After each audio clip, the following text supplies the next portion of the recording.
వెరిఫికేషన్ల పేరుతో వేధించడం సరికాదు. విభిన్న ప్రతిభావంతుల ఆవేదన. రాష్ట్రంలో కూటమి ప్రభుత్వం మొదలైనప్పటి నుండి విభిన్న ప్రతిభావంతులను ఘోరంగా అవమానిస్తుంది, మానసిక శోభ పెడుతుందని ఈ దృశ్యాలు చూస్తేనే తెలుస్తుంది. ప్రభుత్వం మొదలైనప్పటి నుండి సంవత్సరం కావస్తున్న విభిన్న ప్రతిభావంతుల మానసిక స్థైర్యాన్ని, వారి ఆత్మ గౌరవాన్ని పదే పదే వెరిఫికేషన్ల పేరుతో వారిని ఇబ్బందులకు గురి చేయడం ఎంతవరకు కరెక్ట్ అని ప్రశ్నిస్తున్నారు. ప్రతిసారి వెరిఫికేషన్ అంటూ హాస్పిటల్ చుట్టూ తిప్పడం, వారి కనీస అవసరాలు ఏర్పాటు చేయలేకపోవడం చూస్తుంటే వారి పట్ల ప్రభుత్వం మరియు అధికారులు ఎంత చిన్నచూపు ఉందో ఇట్లే తెలుస్తుంది. నిన్న జరిగిన ఆదోని ఏరియా హాస్పిటల్ నందు వికలాంగుల సర్టిఫికేట్ వెరిఫికేషన్ పేరుతో ఆదోని పరిసర ప్రాంతం నుండి విభిన్న ప్రతిభావంతులను పిలిపించడం జరిగింది. కానీ ఆసుపత్రిలో పరిస్థితి చూస్తే కనీసం కూర్చోవడానికి చిన్న బల్లా కూడా లేక నేలపై గుట్టలు గుట్టలుగా కూర్చొని నిరీక్షించడం చూస్తుంటే నిజంగా చూసేవారికి ఆ దృశ్యాలు హృదయ విదారకంగా ఉన్నాయి.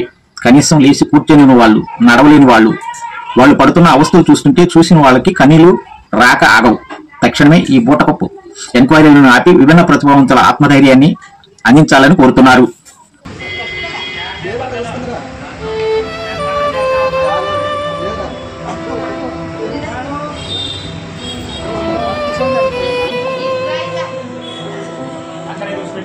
Ada yang tak